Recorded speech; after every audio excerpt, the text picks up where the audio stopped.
morning mga master, subscriber, viewers, good morning. Dito ulit tayo sa daan. Tingnan natin kung talagang sarado yung mga daan dito.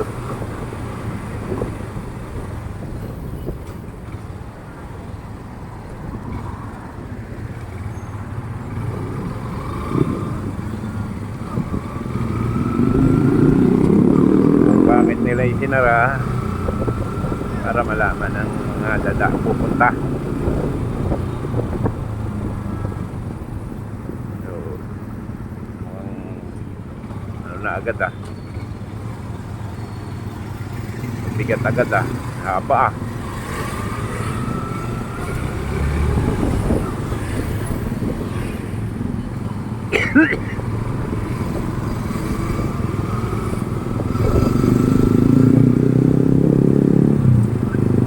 sorry po. Ayan.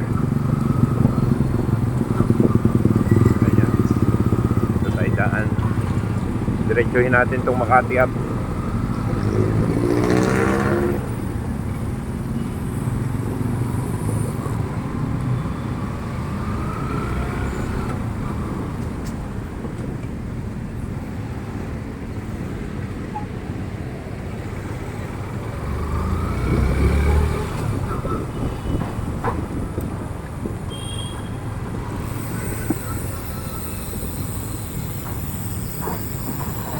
Dami ng ano dito, plancha,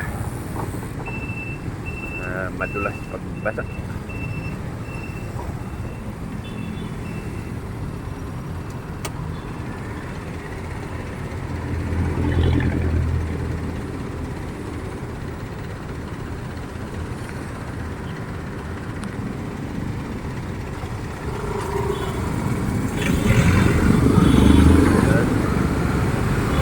Traffic tayo sa De La Costa.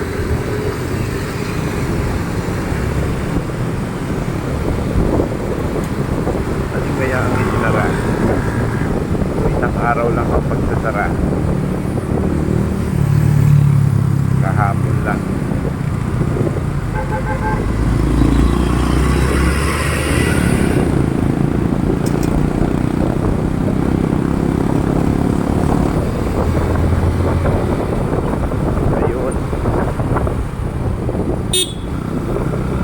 Sarado. So, titingnan natin bakit nila isinara. Babasahin natin yung rason.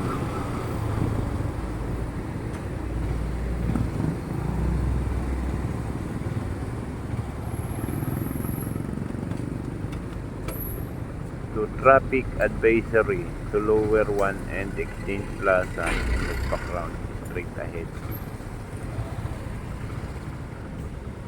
Alternate route EDSA, turn left.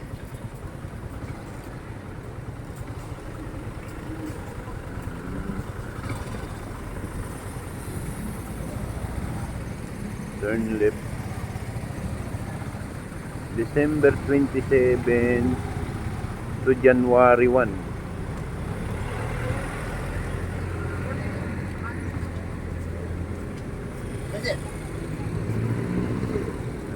Sir, bakit sarado? Ano yan? Nagtatayo ng stage para sa countdown. Okay. O kasi i-vlog natin para ano? Ano yan? Sa countdown pa yan? Sa 31. Sa 31 pa magagamit yan. Okay, thank you. Yung buong Ayala, sarado yun. Sarado yan, sir. Hindi, sarado dyan. Sa may EDSA.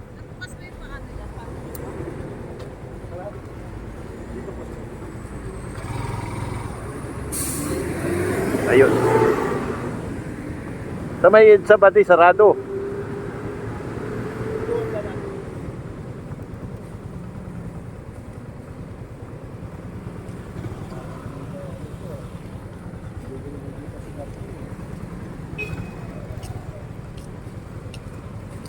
Bale hanggang dito lang lahat. Doon sarado rin. Ikot dyan. Tapos sa may Rustan niya sarado. hindi naman totally EDSA. Tapos doon mo sa may dito. Diyan sa may Ninoy Aquino, sarado rin. Okay. Thank you. Paikot lang. Salamat, buddy. Ayun. Maliwanag.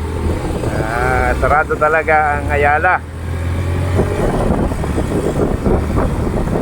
dahil tatayuan ng stage para sa New Year countdown.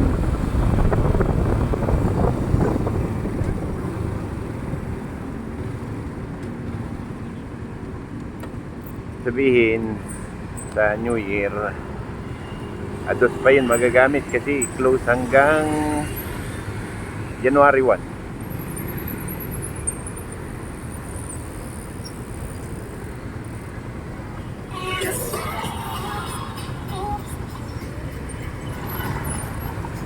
So alternate route ang ating dito, isa siguro to sa mga mabigat.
So, ikot tayo dito sa Paseo de Rojas.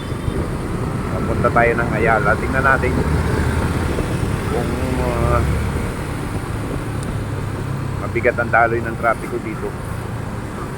So, medyo mabigat sa mga gilid ng dahil yung mismong gitna ng Ayala at saka ng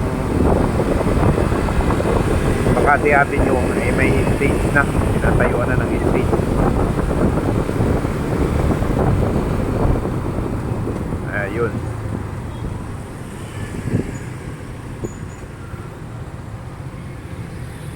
Yung paikot gitna hanggang dito sa Ninoy Aquino Revolto.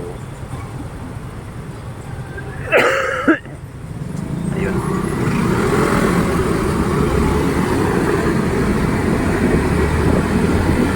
Mula dito sa Revolto ng Ninoy Aquino hanggang Rostan, sarado ang Ayala Avenue. Ayan, hanggang dito. Kaya dito tayo ikot. Papunta tayo ng Tam Avenue.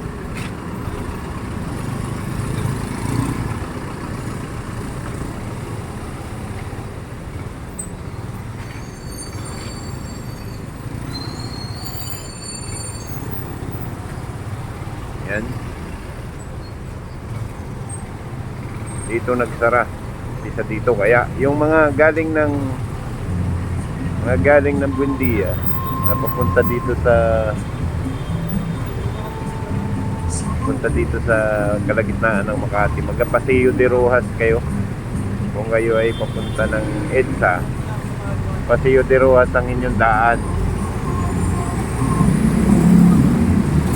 papunta ng EDSA. Hindi kayo makakadiretso ng Ayala kung galing kayo ng Buendia Tap.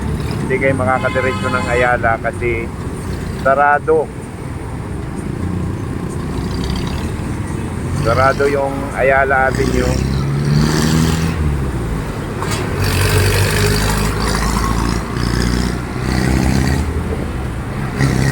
dahil mayroon na, may nakatayo ng stage dahil sa New Year countdown na gaganapin sa January 31. So, yun.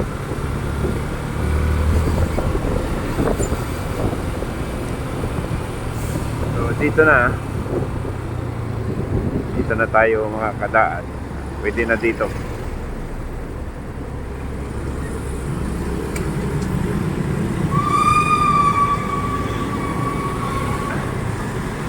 Bali ang nagsarang lugar sa Ayala, mga master, ay doon sa may, kung pamilyar kayo sa Ayala Avenue, doon sa Revolto ni Ninoy, doon sarado. And then doon sa may Rustan, sarado doon, walang makakatagot na sasakyan. Tapos yung Makati Avenue, sarado rin yun.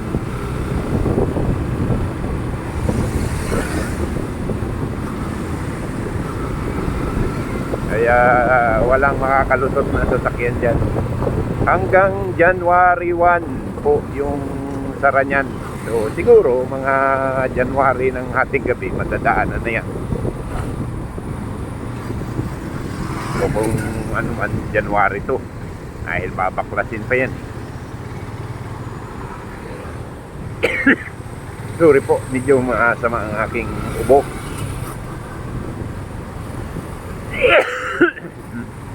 Dito na ako dumaan.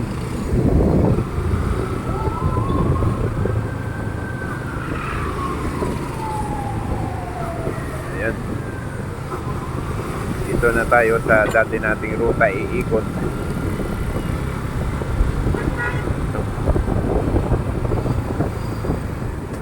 Metropolitan Avenue.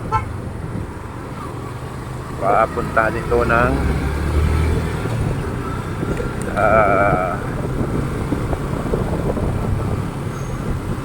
anong street to? Vito Cruz Street. Yan. Tagos nito. Papunta ng Osmeña Highway. Okay.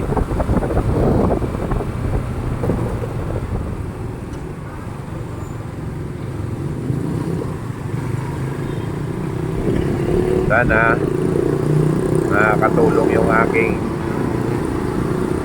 announcement sa inyo na yung mga luluwas o yung mga hindi pa alam yung pagsasara ng Ayala, ayan po ang update. sorry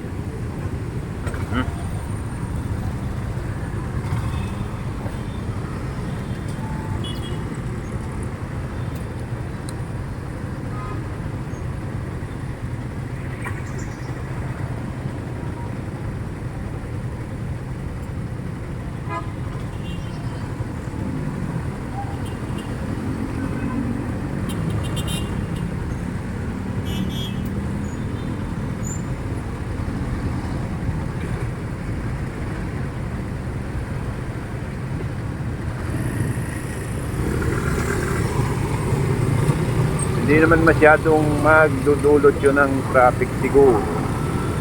Bagay, umaga pa ako tumaan ngayong umaga. So hindi ganun kabigat.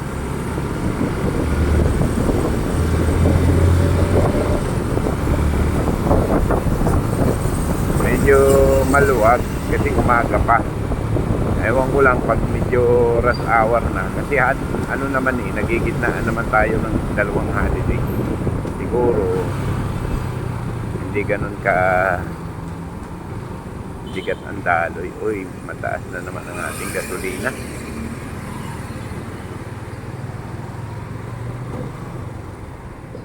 Mataas na naman.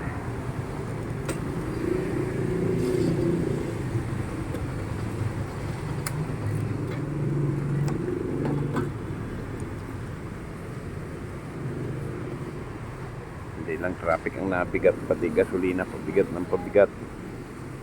Sir, pa unleaded naman ang 100. 100 po, hindi. Ay, ma'am pala, sorry ha. 100 po, unleaded. Okay.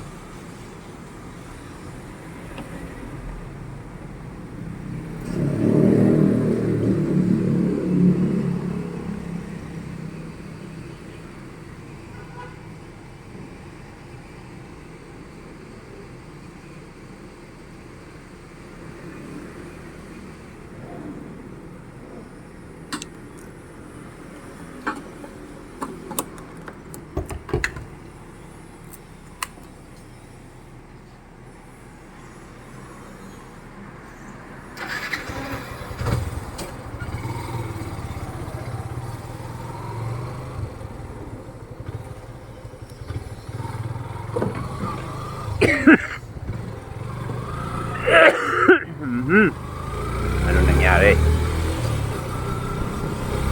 So ngayon mga master, uwi na tayo. Nakuha na natin yung detalye doon sa pagsasara ng Ayala. O salamat doon sa buddy na napagtanungan ko. Shout out sa iyo. So, ngayon ay 28, 29, 30, 31. 4 days pa na hindi makakatikim ng daan sa Ayala. So ano pa man, at matraffic man ang kalalabsan yan, magbaon kayo ng mahabang pasensya, mahabang pangunawa sa mga ganyang kalagayan ng kalsada. Pero hindi naman siguro ganun kabigat ang magiging impact niyan sa atin. Dahil bukas ba? Oh, sa 30, 28 lang ngayon. Sa 30, holiday naman. 31, siyempre wala na rin pasok yan.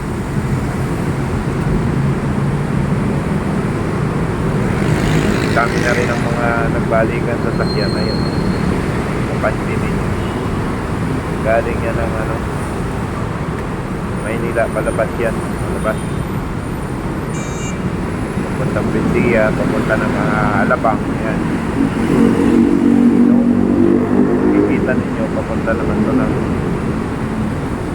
South. Quiapo yung, Quiapo, Pier. Yan, tama, Quiapo. Yan, mahaba na yan. Punta yan ang Pier. So, yan dami rin pakyan.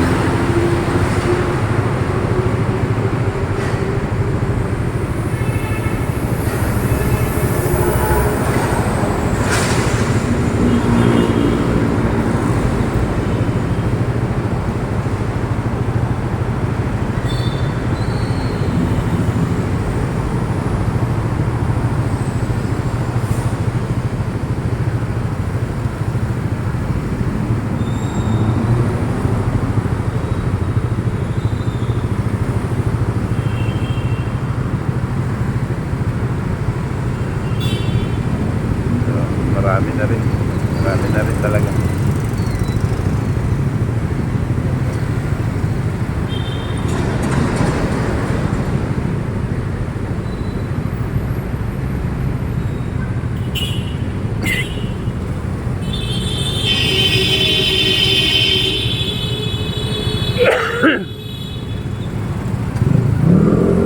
Yun. Ano tayo? Ayun, mga book ng sasakyan. Marami talaga yung marami na talaga yung nagbalikan. Hindi kung formal lang yan, hindi yan ganyan ka normal na holiday, hindi yan ganyan karami.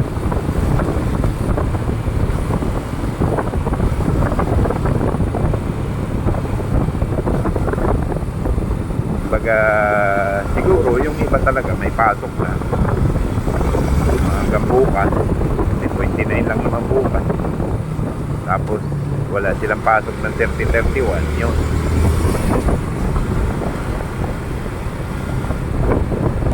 Meron naman kasing company na kahit holiday may pasok sila. Dito lang naman sa atin siguro yung mga Christmas. May mga bansa naman kasi na hindi hinahagawa ng holiday ang Christmas at New Year. Kaya may pasok pa rin sila. Ang Japan wala, yan ang Christmas, New Year. Kaya kahit ganyan may holiday, pasok sila.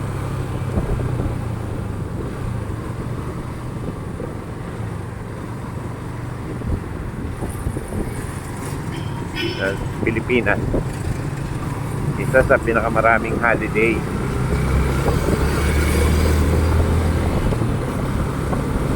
binabayaran ng tukol.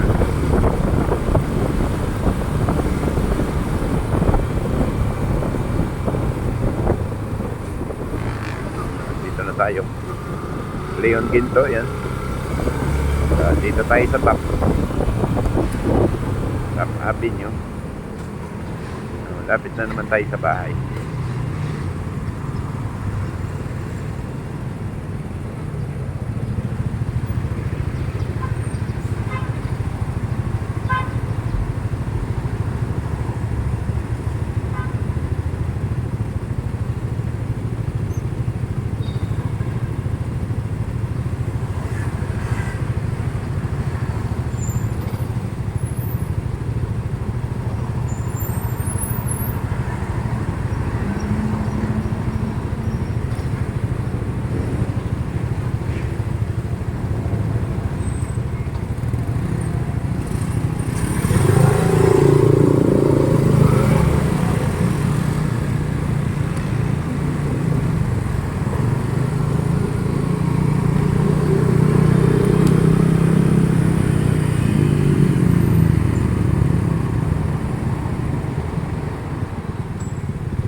Ito ba kaya yung buhok ni ate?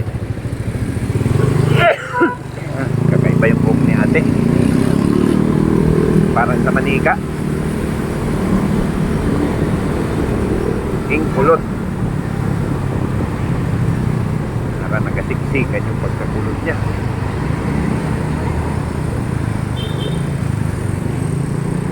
So, ito yung mga sinasabi kong tricycle.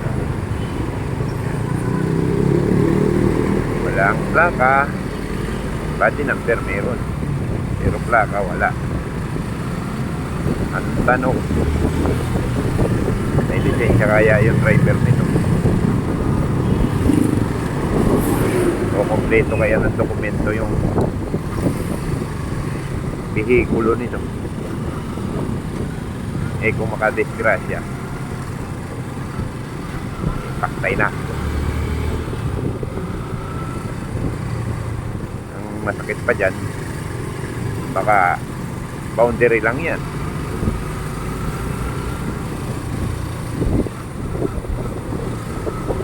Binaboundaryhan. Di ngayon takbo yan pag nakasagi o nakagasgas. Ay, kawawa naman yung masasagi mong wapo. Huwag naman sana ilayo ka sa 10 malayo sa disgrasya dahil wala kang plaka. Mga ganyan walang plaka, nakakatakot. Kulurong.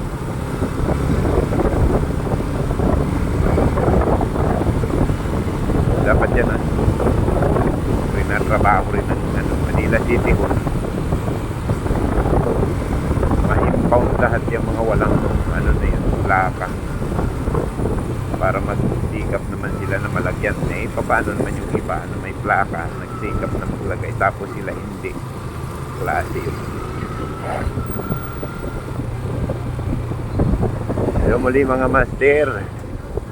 Dito na uli ako sa aking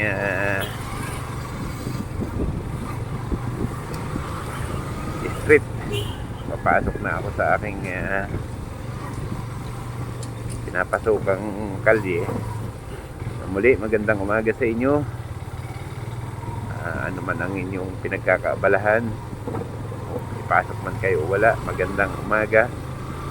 Sa mga lalabas ng kanilang mga tahanan, medyo mainit, magdala rin kayo ng payong panangga sa init. Kung umulan man, may panangga pa rin kayo. Good morning to all.